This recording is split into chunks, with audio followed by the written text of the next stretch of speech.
Good morning, everyone, and welcome to a Kinda Red Friday. You get inside at 3 weeks to the opening game. Yeah, it's Red Friday, and we're dressed in red right here. Our Training Camp Live show, a presentation of the awesome folks at Community America Credit Union. Lisa and Kinner, they've been transformative there. Chiefs checking, your favorite quarterback. You'll see him talking about him. Mitch Holthus with you, the voice of the Chiefs, along with Matt McMullen. We're here at the University of Kansas Training Complex, just completing now a third consecutive day in pads, Matt.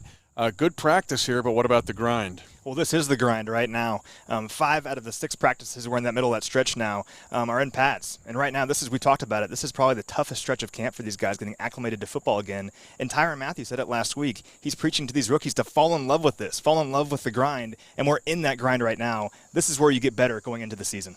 It is a tangible result. We will talk about that later in the show in our 5 observations. We've got an awesome show for you. We're going to hear live from Andy Reid here in just a few minutes.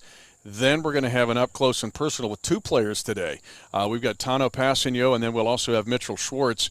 And then we'll have our position breakdown, and we will look at the offensive line. And there's a lot of stories there. But today, one of the encouraging things was not only the good up-tempo work here on a third straight day in pads, Matt, but it was also the return of some players that Chiefs fans want to see back on the field. So we've talked a lot about injuries, and this is kind of a time crunch here in this limited window of preparation. So a lot of guys can get hurt, nicks and bruises. But seeing Chris Jones back out there today, great to see him out there, one of the best defensive tackles in all of football. Missed the last few practices with a groin injury, but he was back out there, looked pretty good. Byron Pringle out there in a full capacity wide receiver looked good as well. And Sammy Watkins did some individual stuff. Sammy Watkins, we know he can elevate this offense to a whole new level when he's healthy, when he's out there. So really good to see him running around a little bit today. Again, 3 straight days in pads. This is a stretch of 6 consecutive practices. Tomorrow will be not in pads, but in shells, and the 10-10-10 work and up-tempo in the stadium. It'll be interesting tomorrow, Matt, because 2,000 season ticket members will be allowed to attend tomorrow inside Arrowhead Stadium. And I don't know how you feel, but I'm really interesting to see how this is going to work. Yeah, when was the last time the Chiefs practiced over at Arrowhead Stadium? Probably been a while, at least 10, 12 years. How excited are you to be back at Arrowhead Stadium? For the first time since the AFC Championship game, I'm excited just to be around that. We've been over here. Obviously, this facility is great, but being back at Arrowhead is special. I can't wait. Yeah, it's been therapeutic to be out here the last couple of weeks and watch these practices and bring them to you.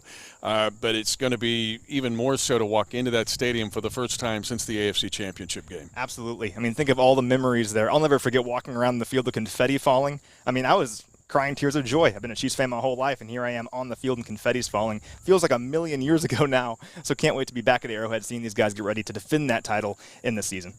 What's been impressive, though, is to see the health and safety protocols. That was our very first Training Camp Live show, but to see that now carried through. We'll talk with Mitchell Schwartz about it in specific, about the new normal and how they've had to acclimate that as the players and coaches and staff.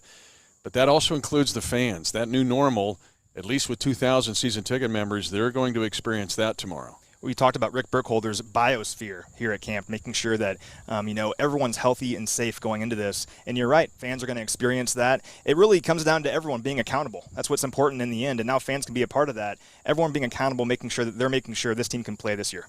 This has also been a collaborative effort to make tomorrow happen. The Chiefs, of course, working very hard. The University of Kansas Health System has been integral here, as well as the City of Kansas City, Kansas City, Missouri Health Department. A lot of eyeballs on this to try to make this work. Well, we always talk about the Chiefs are so much more than just a football team. It's ingrained in this community. So I just love that the whole city has come together to do this. Everyone's working together to ensure that they can put on this event in a safe way. Not surprised at all that the city and the Chiefs work together on this. Should be a lot of fun. You and I are excited to walk into that stadium tomorrow, and we'll have for those 2,000 season ticket members, we'll actually have a closed circuit broadcast for them. And featuring our new radio team with Danon Hughes as the analyst and Josh Klingler on the sideline. But I just wonder for these players. So they've been there. They've been going back and forth because of the spacing that's been required. And you can go back and watch the archive video of Mark Donovan and Rick Burkholder walking through all that had to be done. But I just wonder what's going through these players' minds, because they will now get to run on that same field that we talked about the experience in the AFC Championship. Well, think about a lot of these rookies, a lot of these UDFAs. They've been waiting for this moment their entire lives. They haven't quite had the opportunity they probably expected playing in preseason games, stuff like that, to be in front of fans for the first time in an NFL stadium, in a stadium like Arrowhead Stadium. But they finally get that chance here in a couple days. Not as many fans as maybe they anticipated, but still, the emotions that will be going through their minds, the adrenaline, should be really cool to see. Yep, and again, later in the show, we will feature the offensive line. We'll look at our 5 observations, and I'm really anxious to hear from Tanoh Kpassagnon and Mitchell Schwartz. It's interesting we're going to get both sides of the line of scrimmage here because they were going at it today. When you have these padded practices, there's just you do teamwork, but then there's individual work. But those O-line and D-linemen, they're connected throughout this whole practice. And I've mentioned this before. You can figure out when a guy really loves football to see what he's watching in these camps. You know, we're watching team stuff, and that's exciting, but Mitch is running over there to make sure he can watch OL versus DL. But you're right. That's where your technique and your precision is really figured out. And I love that we're talking to both Tanoh and Mitchell because they're two – Mitchell is an all-pro. I mean, he's one of the best at his craft in the NFL. And Tanoh is someone that's really coming along. I mean, Mitchell's seen him grow as a player, so it should be fun to talk to them. Let's pick up now Andy Reid with his press conference. It came out. But other than that, had a good turn. I got some guys back today, and it was good work for the players. All in all, I'm happy with where we're going here. Need to keep working and work our way through it. It's training camp, so we're adding things, testing them mentally and physically, and they're coming out with good energy. Tomorrow we have our practice in the stadium. Look forward to opening that up to the fans and giving them an opportunity to see and also kind of get the mechanics of game day down. So we'll function like that as a staff, all stay on the same sideline and come out of the tunnel and so on, the things that the guys don't have a chance to do during preseason games. So all in all, it'll be beneficial. It'll be beneficial for for Mark Donovan and his crew to be able to set the stadium up and go through that procedure. A good dry run for everybody. So anyways, with that, time's yours. Sam McDowell. Go ahead, Sam. Hey, Coach. Hope you're doing well. Yeah, thanks. We're talking to Juan today, and Juan Thornhill. I'm wondering, from your perspective, how did he attack this thing in terms of his rehab, and also, especially late in the season, second half of the season, what did you see from his progression as a rookie? Yeah, I thought Juan got better every week, and he's a talented kid. It was just a matter of getting out and doing it, and every week he improved, and so I know he's looking forward to getting back in there and playing. He's been able to ramp up here a little bit and get a little work the last couple of days, so that's good. He attacked the whole procedure with the knee. His rehab, he came with energy every day and worked like crazy to get that back, and here he stands, you know. So it's strong and he's working hard. Let's go to Adam Teicher. Go ahead, Adam. Hey, Andy, how you doing today? I'm good, Adam. Thank you. Good. Hey, a couple of things, Andy. First, do you have a sense on when Tyreek Hill will be back to practice? And secondly, your defense made a good number of plays today. Everybody knows what your offense can do when it's rolling. So do you like to see that when your offense, or when your defense stands up and makes its share of plays on a day like this? Absolutely. The better we are on both sides of the ball in special teams, the better football team will be. So I love the fact that they're challenging. They're going back and forth. Great energy. We're getting a lot of works with ones versus ones, which I think is important. And they're pushing through and challenging each other every play, which does nothing but make you better. And then what was your other part there? Oh, Tyreek. So Tyreek, it's day to day.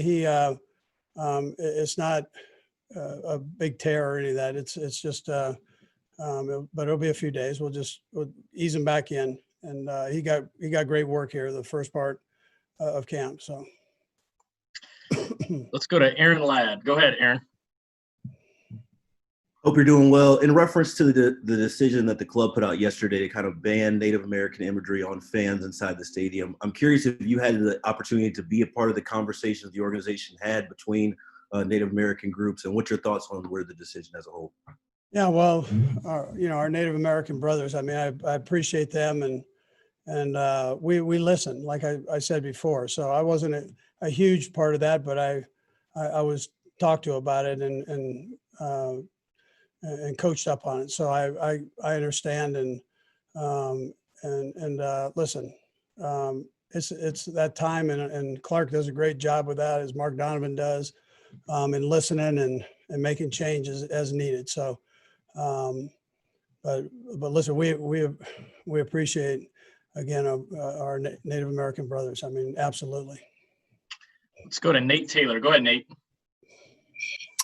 Hey, Andy, good to see you. I have two questions for you. Nick Keiser's getting a lot of reps. Just how beneficial is that for him to get both reps with guys like Chad Henne and Patrick Mahomes as you sort of evaluate him without the preseason?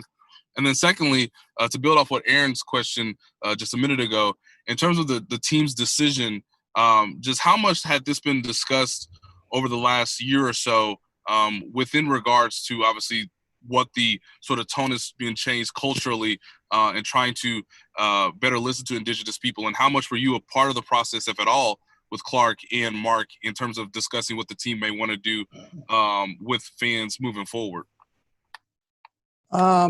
Yeah. So listen, that's not my area.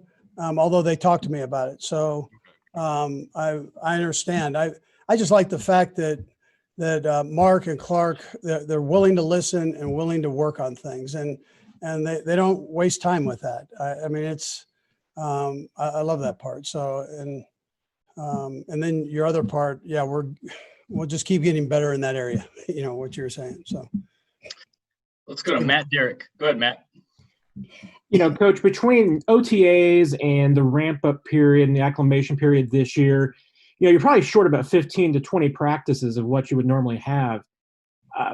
Do you find yourself just doing the exact same things but just spending less time, or are there things that you cut from the routine that you would do in most years you just can't do this year? Well, you don't get a lot of repeats on situations. So you try to make sure that you have them all covered. Utilize your walkthroughs that you have in the afternoon, and make sure you're there. You make sure your film study is complete, which can be tough during camp with the number of plays that we run. So, but you in the meetings and everything else that's involved with it. So, but you want to make sure that you cover all of that, and you do. You listen. You lose opportunities of not only including the off season, but also during this time here. But the mental part, you got guys that have to stay sharp, coaches and players, and make sure we have everything covered. Let's go to Herbie. Go ahead, Herbie. Hey, Coach. How you doing? Just two quick questions here for you. We get Ben Neiman here shortly, and I'm curious, what's been his biggest step from last year to this year, as you had a chance to evaluate him over 7 days of practices? And lastly, I'm sorry if I didn't hear you say what was going on with L'Jarius Sneed. We didn't see him out there today, so what's his status? Yeah, Jarius, we just rested him. He had a little tweak, so we rested him. So with the other, what was the other part, Herbie? I mean, you guys are like double dipping me here. You guys from Ben Neiman. What was the biggest step you've seen? Yeah, from him? yeah. So I think he's put on strength over the year, and I thought that was big for him. So. Ben has got a great football mind. He coaches kid, that whole thing, and but the physical strength, I think he's added to that. I think he's probably more familiar with the scheme, obviously, as I think all the defensive players are. But for him personally, I think he's gotten a little bit stronger. All right, guys, we got time for a couple more. Let's go, Pete, and then Seren. Go ahead, Pete. Hey, Coach. It kind of struck me yesterday with Coach Tobe that it's going to be a lot tougher with the roster decision making, and I know you leave that to Brett Veach, but is there going to be almost a natural inclination that you may have to fight by, in keeping veterans, since you can see some game tape? I just wonder how that factors in from like roster numbers 49 to 53. Yeah. So one thing Brett does is a great job of communicating with the coaches.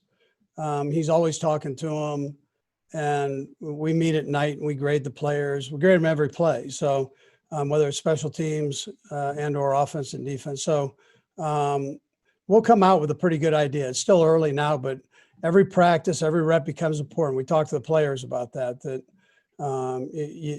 your tape ends up being important in this time. We don't have a chance to see in games and with a preseason game. So you've got to show on these other phases here. And it's no more important than on special teams. Normally you have two, three guys that make it.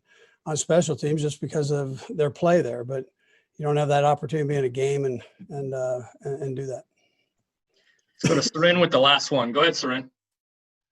Coach, sorry to double dip on you here. My first one will be housekeeping. Just kind of, can you give us, we heard a Mike Pennell suspension. Can you give us any details on the Pennell, what was said earlier several days ago on that, and any update on Eric Fisher? That's the housekeeping part. And then from a coaching standpoint, I was looking back at like strike seasons, right? Other seasons that have been disrupted weren't just your normal. I know how you coaches are creatures of habits and you have your counter like all 365 days. And like Bill Parcells kind of struggled in those years. He didn't have his best records in those years. Marv Levy had been building something here in Kansas City, and he tumbled down to like a 3-6 or 2-7 record and ended up ending his tenure here in Kansas City. Those are obviously, Hall of Fame caliber coaches. Do you study those years? Do you have any idea what the landmines ended up being for those guys? And is the strike season have no comparison to what you guys are dealing with right now? Well, this is what I think the difference is, and I'm not predicting records. I'm not doing that, but I'll tell you that here we've been able to communicate with the players. So when the lockout took place, I was a head coach at that time, and we weren't able to talk to the players. And the players knew that it was going to be for an extended period of time. And, I joked about it, but some guys traveled the world, so this was different. These guys were on the WebEx calls every day, 3 to 4 times a week. And we knew what they were doing. We knew they were working out. And then we were able to see what kind of shape they were in with the ramp up period that we had. And a lot of that was set up from what took place, with the lockout, with the union. So, but we had the ramp up period. So now again, you get an opportunity to see what kind of shape they were in. They came back in good football shape, or good shape. And then it was a matter of getting them into football shape. And that's where we're at now. But it was a completely different situation. I thought, again, I'm not predicting records or anything else, or, none of us know what happens in the future here, but it's that I can tell you is different. Yeah.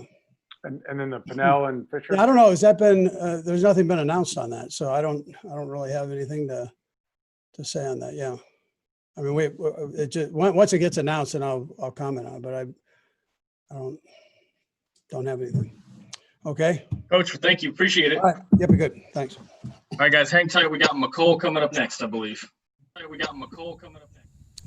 Head coach Andy Reid meeting with the members of the press covering the Chiefs' kingdom.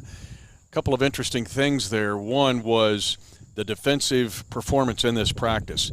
If you're a fan of a team and you just see one side of the ball dominate a camp, that means there's problems. But for the defense to do what they did today and at times be dominant, I think Coach Reid was encouraged by that. And think about the offense they're facing in this practice. They're facing the best offense in the NFL every single day. That was one of our points a few shows ago. And also Willie Gay Jr., one of the rookies here at linebacker, he's talked about how he's not going to see a quarterback like Patrick Mahomes in the regular season on the other side of the field. He's not going to see a lot of these players, Tyreek Hill, McCole Hardman, explosive players like this. So if he can practice every single day against an offense like this and players like this, he'll be that much better on game day. Things will be a tick slower, and we're seeing that now already through camp. Damian Wilson did not practice today. That meant that Willie Gay Jr. got more reps with the ones and in the sub packages, and he made a couple of impressive plays. The other thing he mentioned was and we're going to get to this in the 5 observations some, and we kind of alluded the last time we were on a couple days ago, was the importance of right now. And he mentioned getting into football shape. This is an endurance test for this team, but Andy knows that this is a long, long, tough run to get through a season. So just a few days ago, we talked about volume with velocity. So a lot of information and guys executing this playbook at a high rate of speed, high pace. We don't have time for walkthroughs right now. It is football. It is ready to go, and we're seeing that through this camp. But what I love about it is Andy Reid doesn't worry about doing gassers after practice, like we've talked about several times. He's conditioning within football movements, which makes a lot of sense if you really think about it. And also, in a time crunch like this, makes even more sense. Make it real life. The other thing he said was not getting the amount of repetitions of a certain play because of the time crunch with the environment that we're in. One guy defensively who is having a terrific camp. It's almost every day that we see him, Matt, make an exceptional play. But before we do that, we're going to pivot here just a little bit because we're going to focus on the trenches, and we're going to focus now on the offensive line, and we're going to take a look at a focus group. That's our focus group today. But before we do that, we do have an opportunity to meet with the man who played a remarkable 7,894 consecutive snaps, 128 consecutive starts, one of the highest-rated offensive linemen last year in the entire National Football League.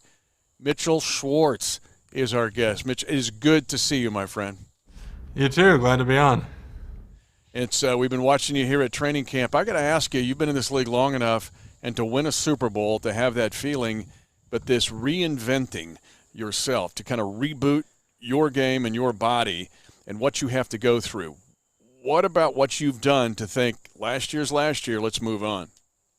Yeah, I mean, I think, it kind of starts at the top with Coach, with Pat. I mean, everyone's very, very critical of themselves. I think, when you look back and you say, hey, we were down by double digits in all those games, I mean, that's not where we want to be. We want to start faster. We want to play better throughout. That's not the goal, is to win on these crazy runs and at the end of games. It's about winning, but, I think that we're all pretty motivated to, be a better team, be better individually. I think that's, kind of the coolest thing about Pat, is that he's so self-motivated. I mean, we saw EB's quote the other day, but, he's so self-motivated to be better. And you can look at him and you say, youngest guy to be MVP and win Super Bowl MVP, he can chill and take it easy, but he's out there harder on himself than anybody, and so that just invigorates all of us. And I think we're all individually like that. I mean, Coach and Brett Veach have done a great job of bringing guys in who work that way or wire that way, and then that thing spreads, and it's just a lot of fun. I mean, you've seen the competitive nature of how camp is, and it's a lot of guys who think they're the best, who are the best, and who want to prove it every day. And Mitchell, one way you get better is adding tools to your tool chest, different techniques, different things you can do out there. And you've mentioned a few days ago in your presser that when you're out here in camp, this is when you can learn those things. You can figure out what works and what doesn't. How important is figuring those things out in this camp?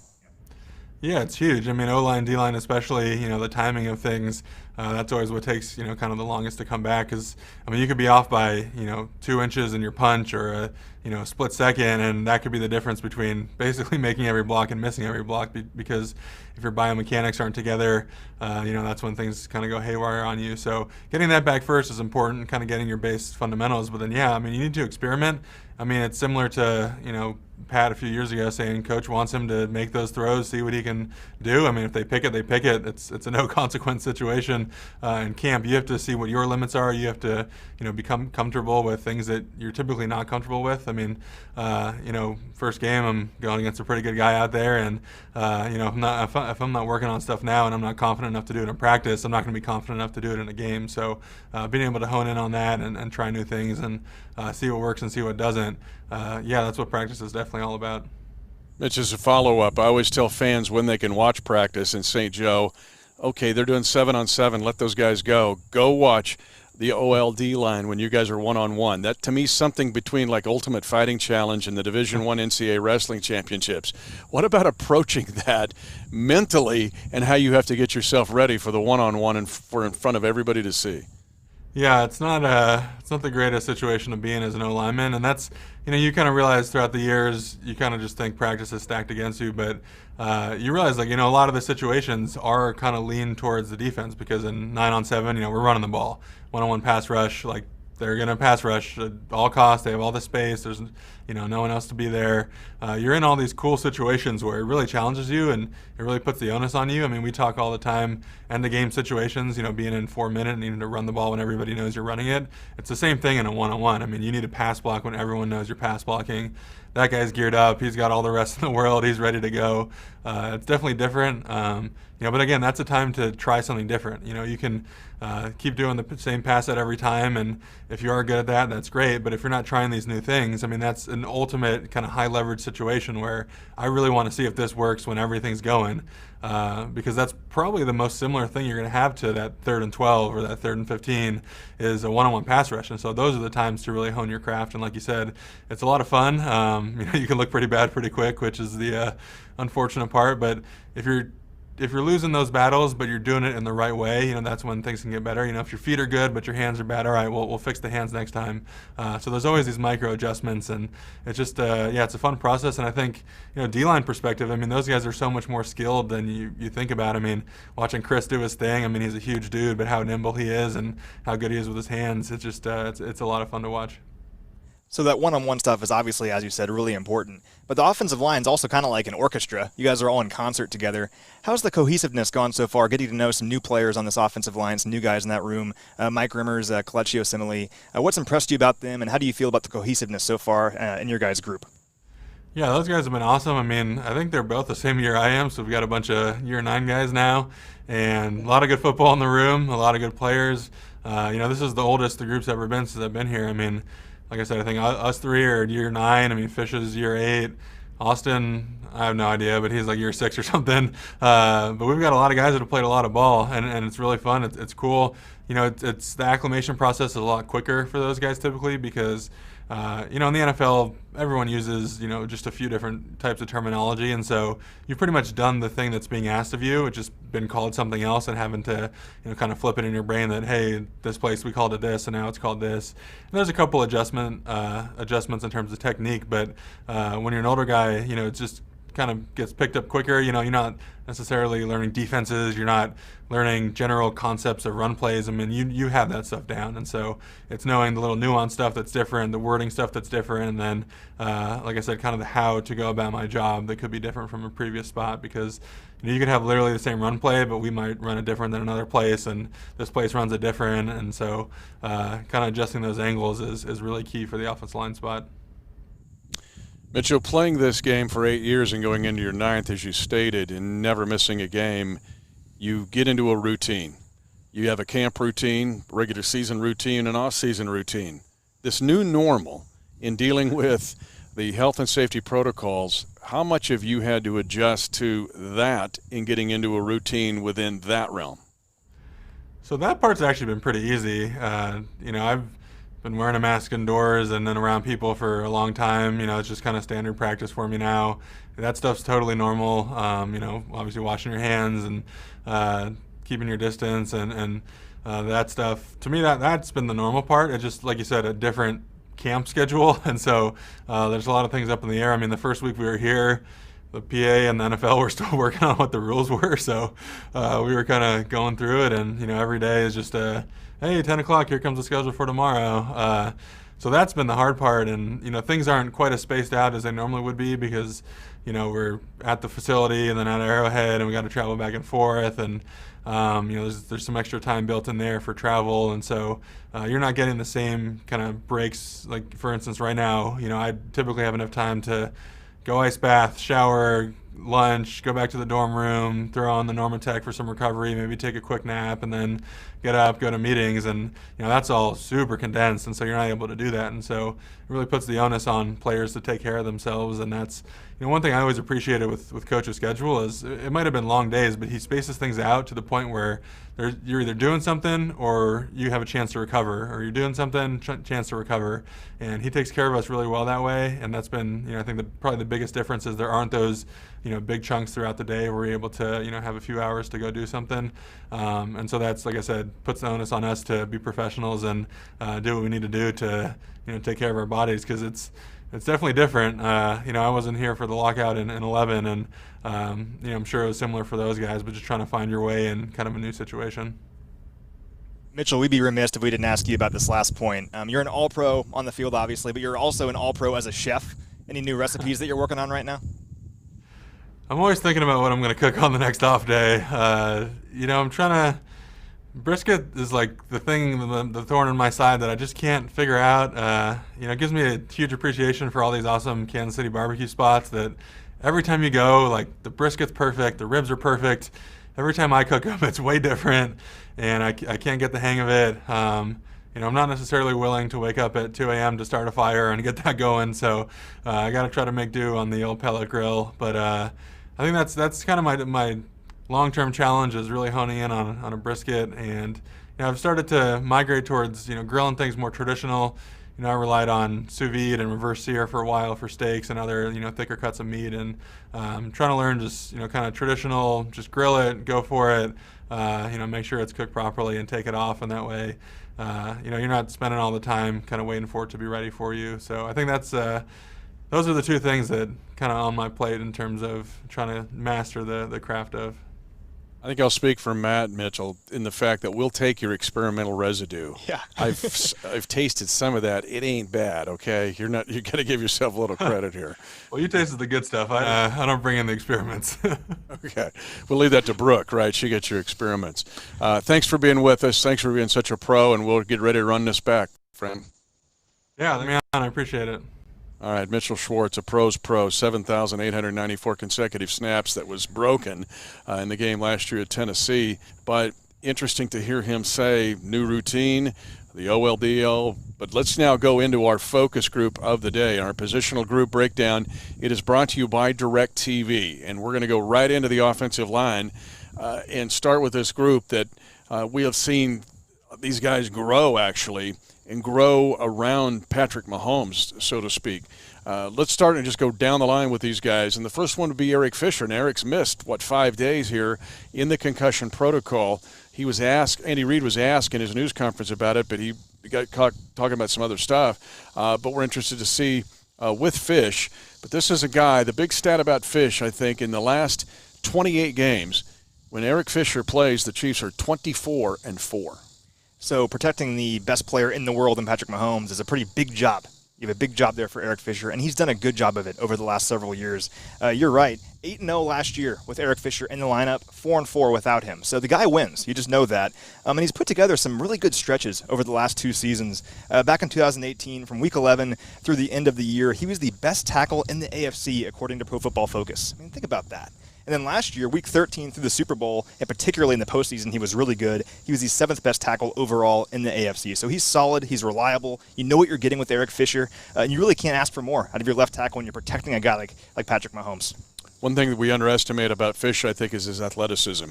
You've got to move in this offense if you're an offensive lineman. The screens, getting to the second level in the run game. But Fish has shown he's got the ability to do that. People forget he was a tight end at Central Michigan before he turned over to an offensive tackle. So he can move. We all know that. Put on some weight, obviously, since his tight end days. But the guy can move. He's athletic and dynamic. Big thing for this Chiefs offense. Mitchell Schwartz on the right side. We just heard from him. The one thing we can mention, though, in many cases, he's listed as one of the top 2 or 3 right tackles right now in the game.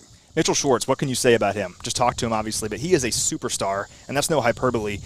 As you said, Mitch, Mitchell Schwartz has played 8 seasons, 128 games. He has missed 3 snaps. I mean, that's absolutely unbelievable. And you take that consistency and look at it at an elite level that he's bringing to the field every single day. 142 postseason pass blocking snaps last year for the Chiefs when it mattered most. 1 hurry allowed. I mean, Patrick Mahomes didn't have to worry about anyone coming from his right side when he's trying to throw the ball. PFF has him as the top offensive tackle in all of football coming into this year. My only question, Mitch, what does Mitchell Schwartz have to do to make a Pro Bowl? I don't know. Just it's a flaw in the system or whatever. We had a practice radio game the other night, and it was the Tennessee game, the last time the Chiefs lost on November the 10th, and that's when the streak was broken. Mm-hmm. And I remember him going down and it was reliving all that again. But you had it right. He came back right after the start of the half, only missed 3 snaps. But, man, what he means to this team and the cohesion on the offensive line. And we talked about, he was just talking about his technique and working on it. The next on the list would be Austin Ryder, this Chiefs center. Now, I think it's lost. He only had 5 career starts prior to last year. The other thing with Austin Ryder, and he's the closest there to the Warrior Prince, right, and snapping the ball to him in the middle of that offensive line. But he only allowed 1 sack all last year. You alluded to this at the beginning of what you said there. Austin Ryder, when I think about him, this is cliche, but I think of grit. That's what I think of. You think of, he got drafted by Washington, really didn't get a chance with them early on. That was way back in 2015. Kind of got a cup of tea with the Cleveland Browns, but didn't get much of a chance there. Hooks on with the Chiefs back in 2018, and I'll never forget this. After his first start, I asked him, how things went. How'd you feel out there? He looked me in the eye and said, I belong in this league. I'm going to prove that I belong here. And all he's done since then, started 16 games for the Chiefs last year. Obviously, a big part of this team, wins the Super Bowl. He was his pass protection grade last year was the second best of all centers in the NFL, behind only Rodney Hudson, former Chief. So did a lot of good things, especially in pass protection. Looking forward to seeing him grow on in this offense. But the guy wants to be here, and he is determined to prove he belongs here. Any center in this league has so much on their plate. Think about it. They've got to remember the play and their blocking assignment. They have to remember the snap count. We see that get goofed up around the league. 3, they'll have to make a line call. They're in the middle from tackle to tackle, and they'll see some different alignment. They may have to call it. There's just a lot on these guys' plates within a matter of seconds. It is not an easy position to play, and one of the toughest in all of professional sports. You're touching the ball every single play. I mean, even more than Patrick Mahomes is. So you have to be smart, you have to be durable, you have to be athletic. Austin Ryder has proven he can do that here so far for the Chiefs. At guard back, Andrew Wiley was inactive for the playoff run last year, was injured near the end of the regular season, kind of the Juan Thornhill of the offense. But when you look at Andrew Wiley, it's not that long ago. He was the Mackley Hill winner from a couple years ago in the 2018 season. So over these shows, we've talked about looking for guys to seize opportunities out here. Well, back in 2018, that was Andrew Wiley. He came in here, no roster spot was guaranteed. He earned a spot on this roster, and from then on out, started 21 games over the last 2 years. He can play right guard, he can play left guard for you. And you're right, Stefan Wisniewski, he came in here, and when Wiley got hurt, Wisniewski kind of took over that role. But Wisniewski's in Pittsburgh now. So Andrew Wiley's back out here trying to prove he earns a starting spot along this offensive line. Going back to that practice radio game I told you we had in the Tennessee game, guess who had to play tackle when Schwartz went down? The Chiefs were out of offensive linemen. They were just dropping like flies. It was Wiley. Had to go to right tackle in that game against Tennessee and a good defensive line. Okay, you know me, Matt. I don't get excited about much, but I get excited about certain things, and I'm excited about Kelechi Osemele, the former Iowa State Cyclone, 2-time Pro Bowler with the Raiders. We featured him on an earlier training camp live, but him manning left guard so far in this camp, to me, has been one of the highlights of this training camp. I've said before that I think he can be one of the sneaky big-time additions of the summer when we go back and look at the additions this team made. Maybe when you sign him, people don't think too much about it, but he's looking really good out here so far, a big physical football player. Andy Heck says he's fitting in terrifically so far, which is really exciting. I mean, here's an 8-year vet, 2-time Pro Bowler. Pro Bowler as recently as 2017, and a former All-Pro. He's just bringing a nastiness to this offensive line. He's big, he's physical. Really excited about Kelechi Osemele this season. But I also love his technique. Watching him in those O-line, D-line drills, you see him in the things Mitchell Schwartz was talking about. Very excited to have Kelechi Osemele as a Kansas City Chief. Way better than having him be a Raider or a Jet. Mike Remmers has had to fill in at tackle with Eric Fisher being out, but Mike Remmers, who has started a lot, 79 games and 78 starts in his career with Carolina and with the New York Giants. What does Mike Remmers bring to this room? Well, he's a prototypical swing offensive lineman. And I say lineman because he can play guard or he can play tackle. All those starts you mentioned, he's played all over the place. More than 800 snaps last year at right tackle for the New York Giants, but he's played guard before, both tackle spots, both guard spots. Some postseason games he's started, and he's durable. Over 5,000 snaps started in his career. So you know there's going to be injuries at some point this season, especially in the trenches. It just happens. You know you can go to a guy like Mike Remmers who's played there before and knows what he's doing at really any spot along that offensive line. That's invaluable out there. You and I have seen him in this camp starting at guard and starting at tackle, I should say, already. So that versatility we have seen in the flesh here in this training camp. We're going to lump the next guys together. There's a lot here because there's 13 in this position group. Normally 15. You like to keep about 8 or 9 offensive linemen on your 53-person roster.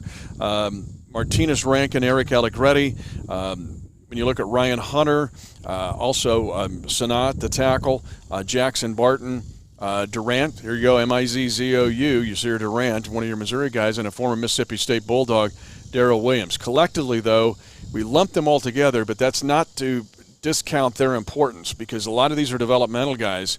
We've also seen, Matt, the realities of this league is you must have depth on the offensive line. It is more than rare if all 5 of those guys are cranking for 16 regular season games and into the playoffs. Sure, it just doesn't happen. And of those guys you mentioned, there's some guys to be excited about. So Martinez Rankin, he's rehabbing that leg injury he had last season against the Tennessee Titans. He hasn't played out here yet, but he's a former third-round pick, still really young. He's the guy the Chiefs got in the Carlos Hyde deal from Houston last year. So he can play. I think he has a lot of untapped potential when he can finally get back on the field. Really excited to watch him play. And then some other guys you mentioned, Nick Allegretti, Ryan Hunter, Jackson Barton. These are young players that have been around a little bit now. They know the Chiefs system. They have some versatility along the offensive line. And now you're figuring out what do you have in those guys. And it's the same thing for those UDFAs. Yasir Durant from Mizzou, and also Darrell Williams, Darrell with a Y, not like the running back, from Mississippi State. Those are some UDFAs that were really highly touted coming out. Gil Brandt, he ranks all the UDFAs on NFL.com after the draft. Darrell Williams was the number 2 interior offensive lineman among all UDFAs, and Durant was the number 1 offensive tackle. So some really good developmental projects there here on the offensive line. And with this group collectively, a key word here is versatility, because they ask not only to move in this offensive line, they ask you to do a lot of things. And for this group of 7 who can do different things, even including on blocking, on placement protection, but you may have come in as a tackle and get moved to guard, or guard to tackle, or to center. That's just a fact of life. Well, speaking of versatility, one of the guys that offensive line is going against every day here in practice is having, to me, a really good camp, maybe a fabulous camp. He made one of the plays of the camp when he knocked down the pass from Mahomes a couple days ago, and that is Tanoh Kpassagnon. Versatility is on his resume. We had a chance earlier this week, Matt and me, to talk to Tanoh Kpassagnon. Tanoh Kpassagnon with us now. Tanoh, thanks for being with us. I got to ask you, watching you the last several years, when you get the chance, you make the most of it. So far in this camp, you're getting a gazillion reps. What about making the most of the opportunity you have right now on this team? I'm taking advantage of it. That's been my motto ever since college, ever since I really started playing football. Taking advantage of those opportunities because, they're few. They're limited. You can't do this forever, so trying to make the most of it. And Tanoh, you really came into your own last season. You got a lot of starts, made a lot of plays. What did last season do for your confidence coming into this season and moving forward in your career? Oh, boosted it for sure. Definitely was a great confidence booster. Just being able to get to the Super Bowl, start in the Super Bowl, and win a Super Bowl, that kind of solidifies that confidence and tells you exactly what you need to do to get back there. Tanoh, it seems like as the year went on, the staff discovered more and more things about you and your ability to play both inside. You played a lot of inside snaps and outside. What about that and is propelling you into 2020, the ability to do that? Because it seems like Spags likes to use you all over the place. Oh, yeah. Spags, his defense, he puts everybody in the best position. And the fact that he knows I can play inside and outside or stand up, play some linebacker, play some joker, really gives me opportunities everywhere on the field and kind of messes with offenses. They can't really get a good read on me, so I like it. And as you're kind of doing a little bit of everything in this defense, the younger guys on this defense are looking up to you. You're kind of transitioning to that point now where you're a veteran in this league, and these young guys look up to you. How are you handling that responsibility of being a leader on this defense? I try and help them out wherever I can. I see a lot of me in them, a lot of my young self in them, a lot of the little things I was working on, I try and help them with, kind of overcome that as fast as possible because we need everybody to get to where we want to get. Tanoh, one of the things that we've been talking about, I've talked about all summer, is the next step for this defense and special teams is explosive plays. You had one of the most explosive of the year when you blocked the field goal against New England. It changed the whole tenor of that game. What about this defense and you yourself having the ability to make more explosive plays in 2020? They're going to come. I know they're going to come. And, when you make those explosive plays, it really can turn the momentum of a game. It can turn the momentum of a playoff, of a season. So I'm ready to make those plays, and I know our guys are too. Yeah, as a follow-up to that, you talk about explosive plays like the blocked field goals, and also you had 4 sacks last year, but it's also just batting balls down at the line of scrimmage. We've seen you doing that a lot through this camp already. How do you feel like you can disrupt an offense just in different ways as a defender? Like you said, blocking passes, getting sacks when I need to, setting up the sacks for other guys on the team, when they need to get this, make the play, going back in coverage, whatever. You did it in Super Bowl 54 on that final sack on that 4th down play. You set that up for the Shark. It was great. Go back and watch it, Chiefs Kingdom, and you'll appreciate number 92. On Wednesday, we saw you knock down a pass from Pat. Did he get ticked off at you? Yeah, Pat wants to complete everything. He's Houdini out there, so when his magic isn't working, he gets a little pissed off, but, it's the next play. Well, you're the Joker. I mean, the Batman doesn't like the Joker, so you play that role, although you're a hero for us, not a villain. When's the next art show, by the way? The next art show? Well, we'll save that till after the season. Camp is a time to really buckle down, get down in your playbook, and just get ready for the season, and I'm ready for it. And that being said, before we close out, Matt and I are calling this the grind. When you look at 6 straight days, 5 of those in pads, you had one on Wednesday, you got one today. What about you grinding through this point of camp? With grind, you develop grit, and you need that grit throughout the season. You need that come playoff times, late in the season, just to be able to dig down deep and prove what you can do and prove that we are the best, so. We appreciate your game. Matt and I appreciate you being with us. Thanks, Tanoh. Keep it rolling. Thank you. All right, run it back. Matt, I am thrilled about the possibilities of Tanoh Kpassagnon in this 2020 season. He can do about literally 24 things to help you win a football game. Well, sometimes all you need is a chance, and that's what we saw last year for Tanoh Kpassagnon. Starts 8 games because of some injuries and made the most of it, made some big plays that don't show up in the stat sheet, but also 4 sacks. So he can do a lot of stuff. When you're like 20 feet tall like Tanoh Kpassagnon is, you can bat the passes down at the line of scrimmage. You can block field goals like we saw last year and also create pressure and get after the passer. So really excited about him going into his 4th year as a pro. He looks like 7'3" wingspan, looks like something from Jurassic Park that would win the 400-meter race. He is an asset for this football team. Love having him in the Chiefs Kingdom. Now it's time for our 5 observations brought to you by Community America from here at the University of Kansas Training Complex and what we've observed over the last couple of days. And Matt, I want to ask you about these. The first one you've got is what works and what doesn't. So Mitchell Schwartz has talked about this. We asked him about it earlier in our interview with him. This camp, we talk about execution. We talk about perfection a lot. But what it's also about is figuring out what works and what doesn't. You don't want to do that on game day. You want to do it out here in practice. So in a lot of ways, this is kind of the time to fail, as long as there's a lesson behind that failure. Think about Patrick Mahomes a few years ago, and Mitch alluded to this as well.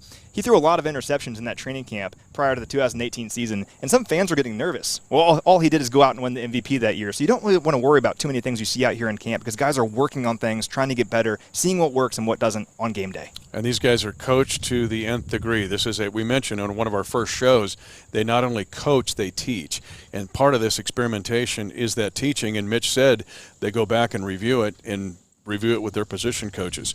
Second is the sophomore surges. One of the dynamics of this league is to look from year 1 to year 2.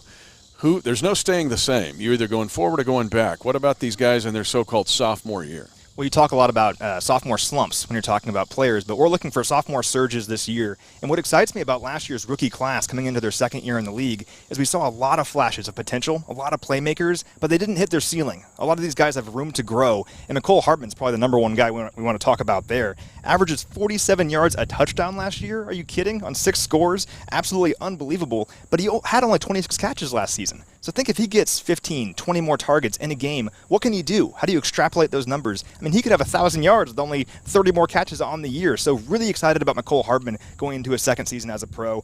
Juan Thornhill, Pro Football Focus all-rookie team member last year. One of the best defenders, or young defenders in all of football in 2019.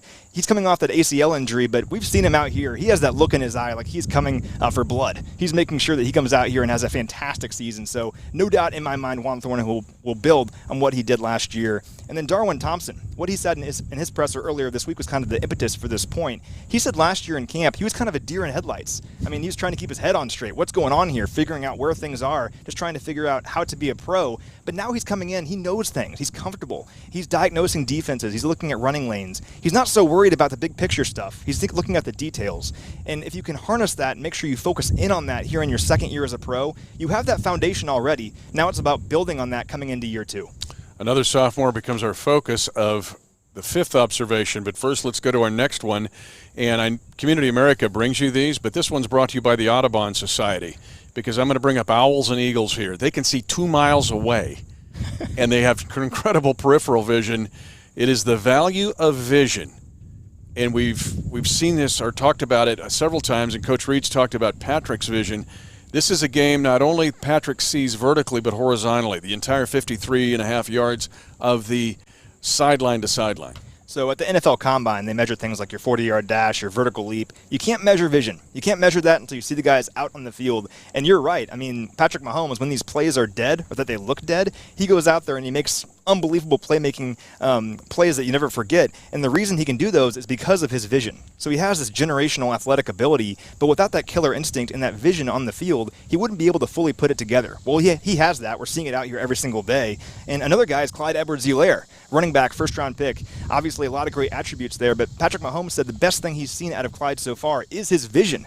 I mean, it takes him to the next level. Clyde mentioned in his presser earlier this week, you can't teach eyes. It's something he's always had, and we're seeing that every day out here at camp. And it's not just offensive. Those defensive guys, particularly the linebackers and the safeties, to be able to have the vision. And part of the vision is recognition of formations and the like, but the DBs have to have this as well. So really, I mean, Eagles can see 2 miles away. That's pretty crazy. Amazing. Next is marathon training. And Andy brought this up in his news conference in that this is such a valuable time because this is also the building of endurance. So, Mitch, you think about this team in December, and you've talked about this ad nauseum, your tweet the other day, how good this team is in December and January. Since 2013, Kansas City leads the NFL in December and January games in points per game, 27.6 points per game, and they're third in points allowed, 18.5.